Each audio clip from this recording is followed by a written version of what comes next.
21वीं सदी का संविधान। लेखक पंडित श्री राम शर्मा आचार्य। संसार में सत प्रवृत्तियों के पुण्य प्रसार के लिए अपने समय, प्रभाव, ज्ञान, पुरुषार्थ एवं धन का एक अंश नियमित रूप से लगाते रहेंगे। आइए सुनते हैं। परमार्थ परायण जीवन जीना है तो उसके नाम पर कुछ भी करने लगना उचित नहीं। परमार्थ के नाम पर अपनी शक्ति ऐसे कार्यों में लगानी चाहिए जिनमें उसकी सर्वाधिक सार्थकता हो। स्वयं अपने अंदर से लेकर बाहर समाज में सत प्रवृत्तियां पैदा करना, बढ़ाना इस दृष्टि से सबसे अधिक उपयुक्त है। संसार में जितना कुछ सत्कर्म बन पड़ रहा है उनके सब के मूल में सत प्रवृत्तियां ही काम करती हैं। लहलहाती हुई खेती तभी हो सकती है जब बीज का अस्तित्व मौजूद हो। बीज के बिना पौधा कहाँ से उगेगा? भले या बुरे कार्य अनायास ही नहीं उपज पड़ते, उनके मूल में सद्विचारों और कुविचारों की जड़ जमी होती है। समय पाकर बीज जिस प्रकार अंकुरित होता और फलता फूलता है, उसी प्रकार सत प्रवृत्तियां भी अगणित प्रकार के पुण्य परमार्थों के रूप में विकसित एवं परिलक्षित होती हैं। जिस शुष्क हृदय में सद्भावनाओं के लिए, सद्विचारों के लिए कोई स्थान नहीं मिला, उसके द्वारा जीवन में कोई श्रेष्ठ कार्य बन पड़े, यह लगभग असंभव ही मानना चाहिए। जिन लोगों ने कोई सत्कर्म किए हैं, जिन लोगों ने कोई सत्कर्म किए हैं, आदर्श का अनुकरण किया है, उनमें से प्रत्येक को उससे पूर्व अपनी पार्श्विक प्रवृत्तियों पर नियंत्रण कर सकने योग्य सद्विचारों का लाभ किसी न किसी प्रकार मिल चुका होता है। कुकर्मी और बुद्धिग्रस्त मनुष्यों के इस घृणित स्थिति में पड़े रहने की जिम्मेदारी उनकी उस भूल पर है जिसके कारण वे सद्विचारों की आवश्यकता और उपयोगिता को समझने से वंचित रहे। जीवन के इस सर्वोपरि लाभ की उपेक्षा करते रहे, उसे व्यर्थ मानकर उससे बचते और कतराते रहे। मूलतः मनुष्य एक प्रकार का काला कुरूप लोहा मात्र है। सद्विचारों का पारस छूकर ही वह सोना बनता है। एक नगण्य तुच्छ प्राणी को मानवता का महान गौरव दिला सकने की क्षमता केवल मात्र सद्विचारों में है। जिसे यह सौभाग्य नहीं मिल सका, वह बेचारा क्यों कर अपने जीवन लक्ष्य को समझ सकेगा और क्यों कर उसके लिए कुछ प्रयत्न पुरुषार्थ कर सकेगा। इस संसार में अनेक परमार्थ और उपकार के कार्य हैं, ये सब आवरण मात्र हैं। उनकी आत्मा में सद्भावनाएं सन्निहित हैं। सद्भावना सहित सत्कर्म भी केवल ढंग मात्र बनकर रह जाते हैं। अनेक संस्थाएं आज परमार्थ का आडंबर करके सिंह की खाल ओढ़े फिरने वाले श्रृंगाल का उपहासास्पद उदाहरण प्रस्तुत कर रही हैं। उनसे लाभ किसी का कुछ नहीं होता, विडंबना पड़ती है और पुरुषार्थ को भी लोग आशंका एवं संदेह की दृष्टि से देखने लगते हैं। प्राण रहित शरीर कितने ही सुंदर वस्त्र धारण किए हुए क्यों ना हो, उसे कोई पसंद न करेगा, न उससे किसी का कोई भला होगा।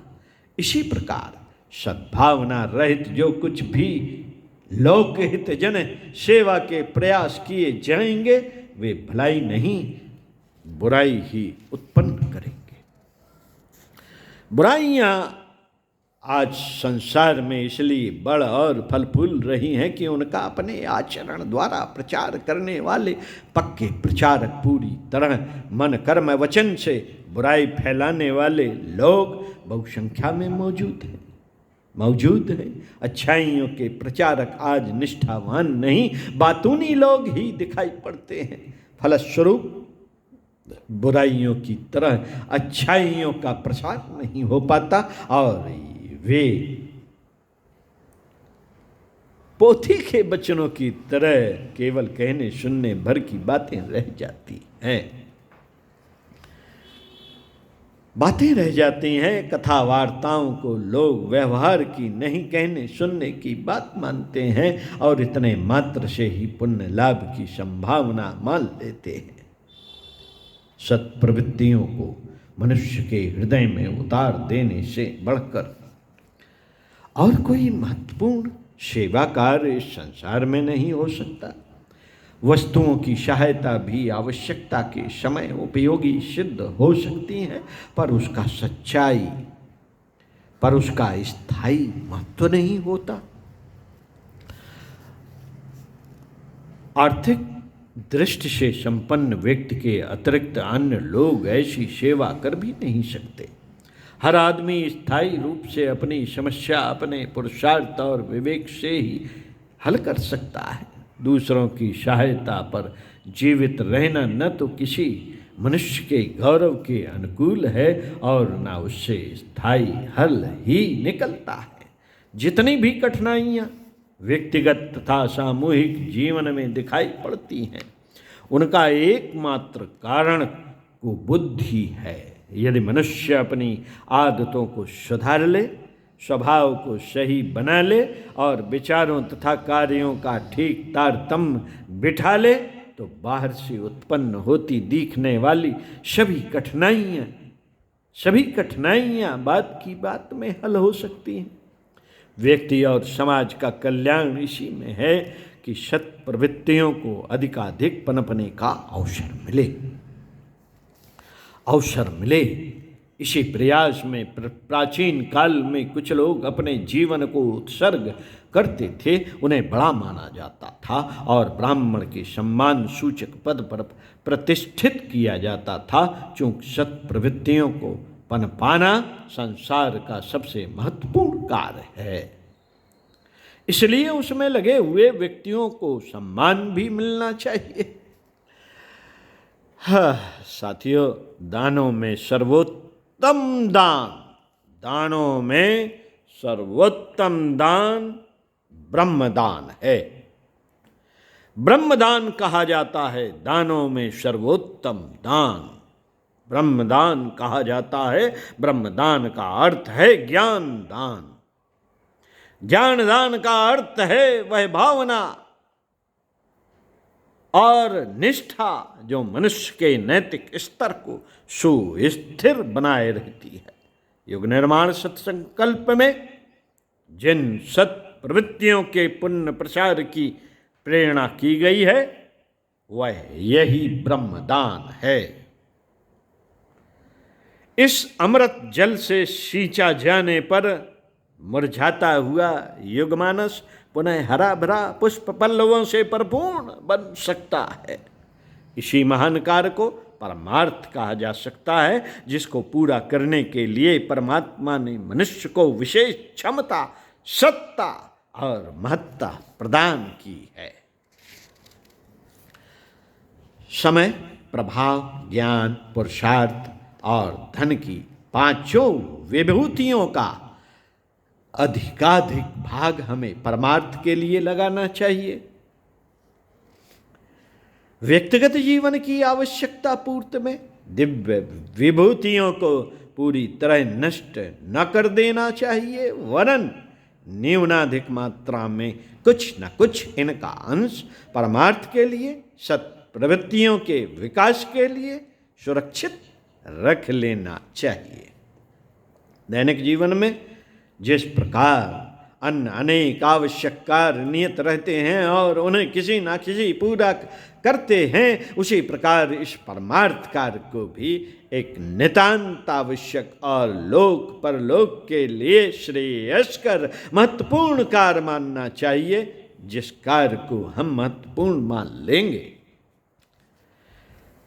जिस कार्य को हम महत्वपूर्ण मान लेंगे, उसके लिए समय, प्रभाव, ज्ञान, पुरुषार्थ एवं धन का एक नियमित अंश निरंतर लगाते रहना भार स्वरूप प्रतीत न होगा, वरन उस मार्ग में किया हुआ प्रयत्न जीवन को धन्य बनाने वाला सर्वोत्तम सार्थक कार्य प्रतीत होने लगेगा। सद प्रवृत्तियों के संवर्धन के लिए योग निर्माण अभियान के अंतर्गत अनेक कार्यक्रम सुझाए गए। झोला पुस्तकालय हर एक के लिए सुलभ है। जिसके पास जो विभूति हो वह उसे उसके लिए नियोजित करते रहने का क्रम बना ले। समय और श्रम पुरुषार्थ तो हर व्यक्ति लगा ही सकता है, उसका सुनिश्चित अंश लगाने का नियम बना लेना चाहिए। प्रभावशाली व्यक्ति उसका समर्थन खुले रूप में करें, लोगों पर उसके लिए दबाव डालें तो काफी प्रगति हो सकती है।